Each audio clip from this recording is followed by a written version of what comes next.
শুভ দুপুরবেলা। অসংখ্য ধন্যবাদ জানাচ্ছি আমাদের ধর্মযুক্ত মানুষ হিসাবে এখন উপস্থিত আছেন, যার কথা না বললে নাই নয়, যার যারবার আমাদের নির্বাচিত প্রেসিডেন্ট আপা। আমরা কাউন্সিলর হিসেবে আপনাকে পেয়েছি। আমি সম্পাদক মহোদয় ব্রাইটনেস চ্যানেল এবং জাতীয় পত্রিকা দলের কাছে আলোচনা সভা থেকে আমি জেলা রিপোর্টার এবং ভ্রমণ রিপোর্টার হিসেবে আপু আমার চ্যানেলের পক্ষ থেকে আপনাকে ধন্যবাদ জ্ঞাপন করছি।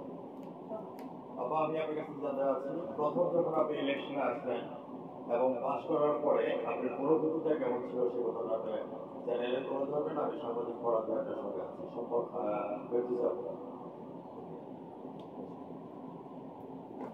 প্রথমেই তো ছিল আমাদের প্রথম নারী আসন নির্বাচিত।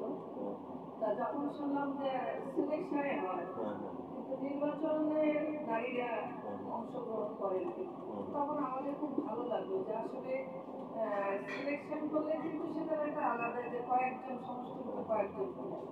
আর নির্বাচনে একদম মাঠ পর্যায়ে আসে সবার একটা ডাক খান, তারপরে আমি ভোট চাইতে যাবো সবার কাছে, আমার জনগণের কাছে, জনগণের দুঃখের কথা শুনবো, চাওয়া বড় কথা শুনবো। তখন আমার এলাকার গণ্যমান্য ব্যক্তিবর্গ, তারপরে আমার হাজবেন্ড, যারা যুব সমাজ, নারী, সবাই মিলে বললো যে আমরা তোমাকে দাঁড় করাই। তখন আমি বললাম যে এত এলাকার মহিলা থাকতে আমাকে কেন তোমার সিলেকশন করবো। তখন আমি সাধারণত একটা সমাজে আগে থেকেই সমাজসেবী হিসেবে কাজ করতাম। তারপরে আমার একটা সংগঠন ছিল। তখন আমার 50-60 জন নারীকে আমি আমার বারান্দায় পাশে কাটাম, গরিব যারা রিক্সাওয়ালার বউ, তারপরে স্বাক্ষর শিখতে শুরু করে দিলাম যে আমরা স্বাক্ষরে সব কিছু করবো, আমরা টিপসই দেব না।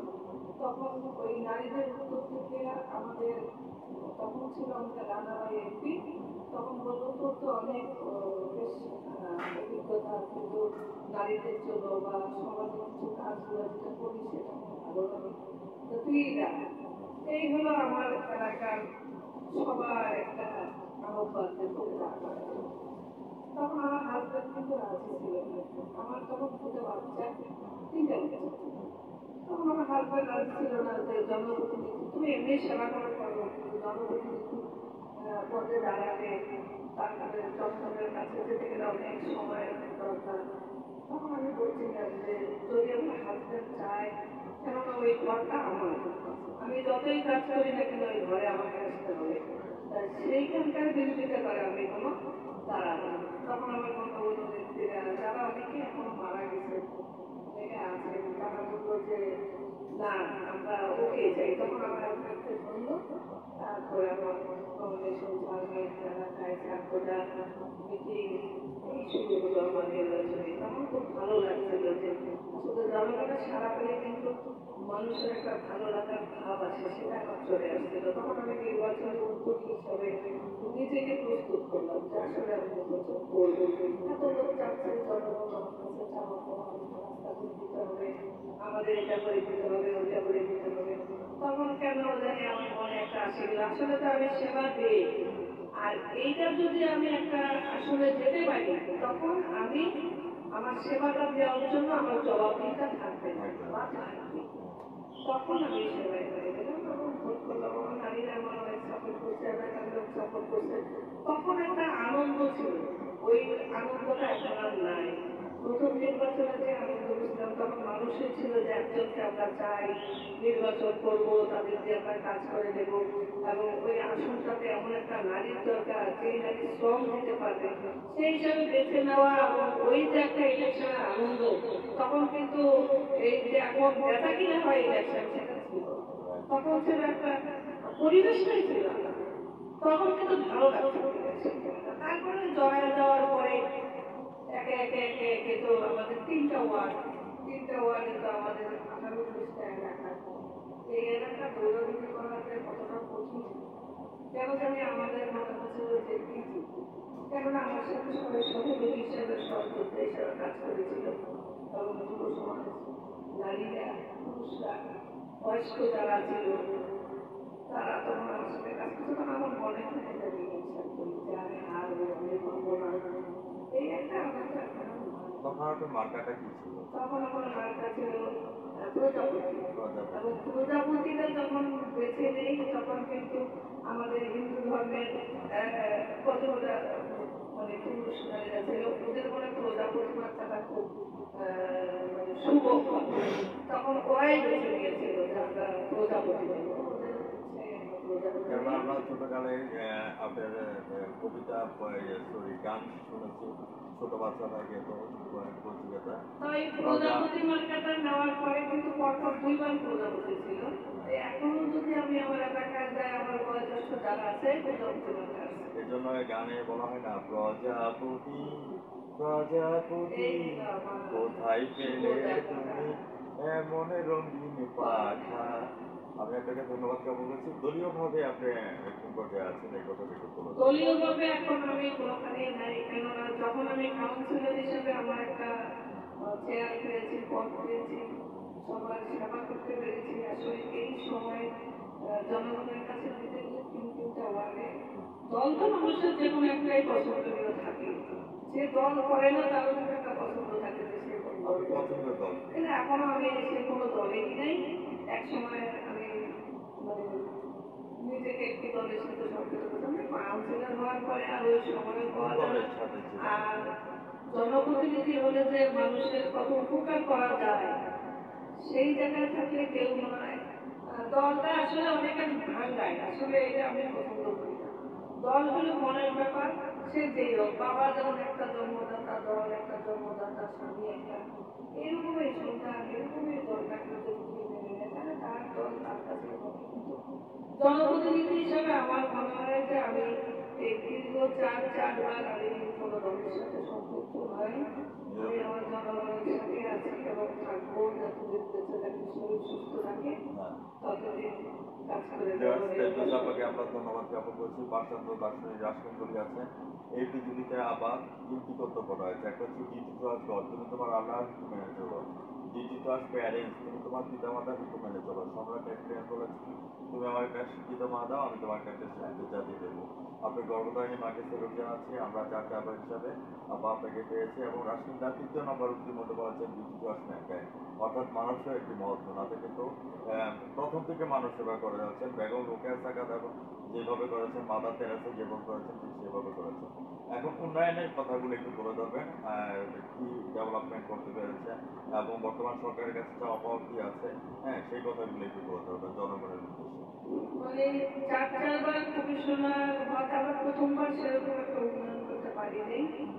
তারপরে আবার আমাদের তো মেয়র চেঞ্জ হয়েছে, তারপরে আবার মানিকের আমাদের অনেক রাস্তাঘাট কিছুটা করেছি। তারপরে জায়গাটা যখন আসলো তখন কিন্তু আসলে রংপুরের উন্নয়নের একটা বিরাট ওজন যেটা বহন করা কঠিন, সেই জিনিসটাই কিন্তু আমাদের আসছিল জায়গা।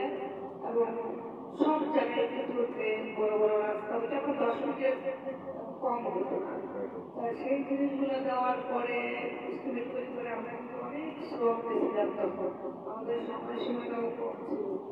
জায়গা আমাদের অনেক সাপোর্ট দিয়েছে এবং জায়গার কাজ আমাদের মুস্তফা ভাই আসার পরেও জন্টু ভাইয়ের আমলেও সেই কাজটা সম্পূর্ণ করতে পারে নাই, ফেরত যাচ্ছিল। তারপরে মুস্তফা ভাই আসার পরে আমরা সবাই মিটিং করি, বললাম যে না, টাকা আমরা পাই না উন্নয়নের সাথে, আমাদের সেরকম ফান্ড নাই, তাহলে এই জায়গাকে আমাদের একটু সময় দিয়ে জায়গাটাকে আমরা যাতে করে কাজ করতে পারি, জায়গার কাজগুলো শেষ করতে পারি, আমাদের তাহলে এলাকার উন্নয়ন হবে।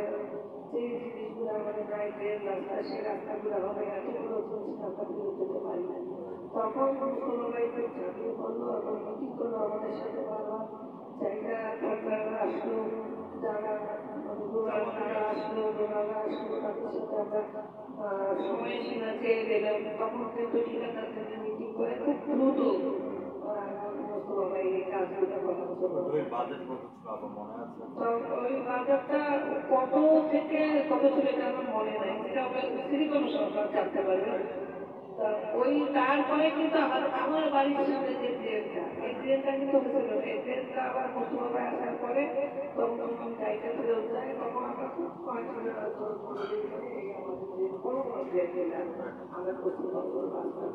আপা আমি আপনার কাছে জানতে চাচ্ছি প্রতিবন্ধী ভাতা, বিধবা ভাতা, বয়স্ক ভাতা, মাতৃজননী ভাতা এগুলি আপনারা কিভাবে পেয়েছেন বা কিভাবে?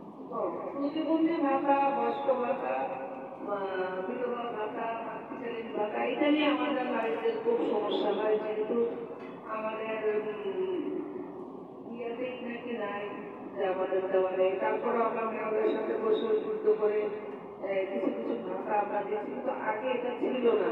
পৌরসভাটা আমি 2 টার্ম ছিলাম, পৌরসভার আমলে আমরা সমবেতভাবেই দিয়েছিলাম নারী পুরুষরা। শুধু এলাকায় বিধবা এবং বয়স্ক ভাতা এবং প্রতিবন্ধী ভাতাগুলো যাতে করে সবাই পায়। কিন্তু এইবার আমাদের নারীদের ক্ষেত্রে অনেক যুক্ত করতে হচ্ছে, দিতে চাচ্ছেন আবার কাউন্সিলরদের মতো আমাদের যাই হোক, তারপরেও দিচ্ছি আমরা। তা আগের মতো যেটা ধারাবাহিকতা আসছে অনেকটাই কমে আসছে, এবং প্রতিবন্ধী ভাতা যেমন আমরা যা আসে সেরকম পাওয়া যায় না, প্রতিবন্ধী আর পাওয়া যায় না। ভিউয়ার্স, আমরা সাংবাদিক হচ্ছে জাতি বিবেক এবং জাতি দর্পণ।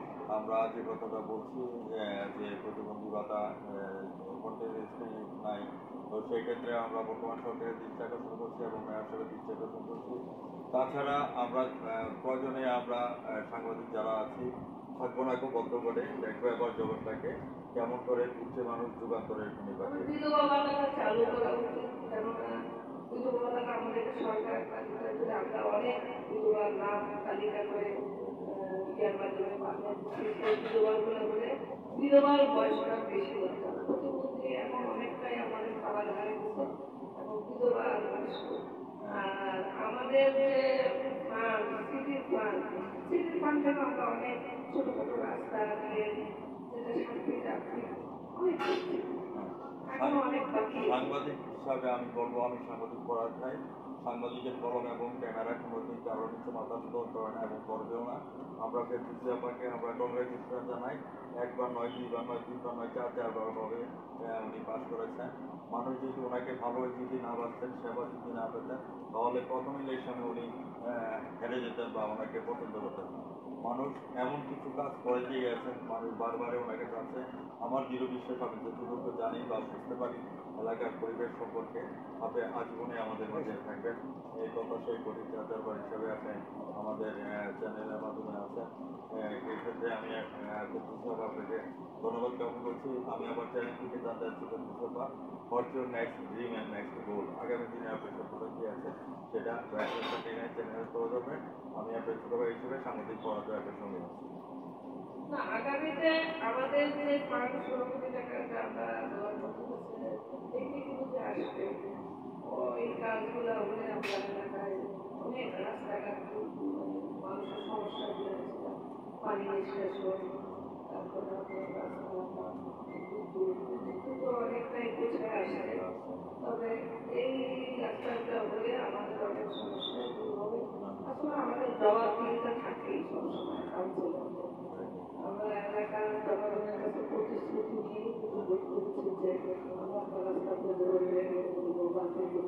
আসলে এটা চাওয়া পাওয়ার একটা কারণ আছে, কেননা সিটি কর্পোরেশনের পুরাতন যে 15টা ওয়ার্ড তারা কিন্তু ট্যাক্স দিচ্ছে, যেই ট্যাক্সে আমাদের সিটি কর্পোরেশন শুধু জনগণের টাকায় আমি বলবো যে সিটি কর্পোরেশন চলে, সরকার চলে।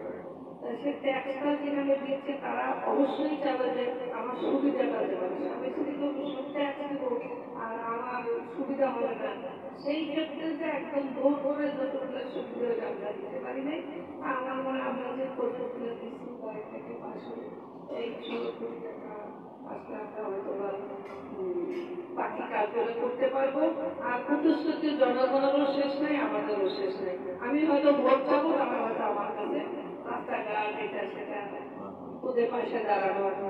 আর আমার কিন্তু একটা অভ্যাস আছে, আমার জনগণ যখনই ডাকতে দেয় 2টা বাজে, 3টা বাজে বা 1টা বাজে, প্রথম বিকাল, আমার কাছে কোনো সময় নেই। কেননা জনপ্রতিনিধি যখন ওরা বানাইছিল তখন কিন্তু ওরা আমাকে সময়সীমা দেয়নি, সারাদিন দেবে, আমি আমার যখন বিপদ আমি চলে যাই। এই সেবাটা পেয়ে আমার ইলেকশনের সময় একটা কিন্তু ফুলো ওঠে, এটা যখন তখন পাওয়া যায়। আমরা জনগণ যারা পাশ করে গেছেন ওনাদেরকে ধন্যবাদ জ্ঞাপন করছি এবং 16 কোটি টাকার যে বাজেটটা একটা কিংবদন্তি অবস্থা রয়েছে সেটা যাতে অতি শীঘ্র আপনাদের মাঝে আসে। আর যতক্ষণ পর্যন্ত না আসে আমাদের সাংবাদিকের কলম চলতে থাকবে এবং ক্যামেরা চলতে থাকবে। সেই প্রত্যাশা নিয়ে ভিউয়ার্স যারা আমার চ্যানেলের সামনে আছেন, আমাদের 4 নির্বাচিত আমাদের লক্ষ্মী বোন আমাদের ফেরদৌসী আপার সাক্ষাৎকারটি আজ রাত 9:15 সরাসরি CCTV এবং জাতীয় পত্রিকা দৈনিক আজকে আলোচিত সকাল এবং চ্যানেল 99 থেকে দেখে নেবেন। আপনারা শেয়ার করবেন, কমেন্ট করবেন। আলোকিত মানুষ হিসেবে আমরা ফেরদৌসী আপার জন্য দোয়া করি।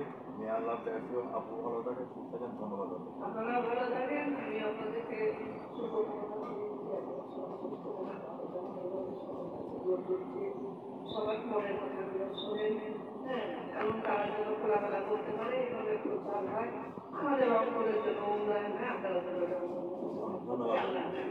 আল্লাহ হাফেজ।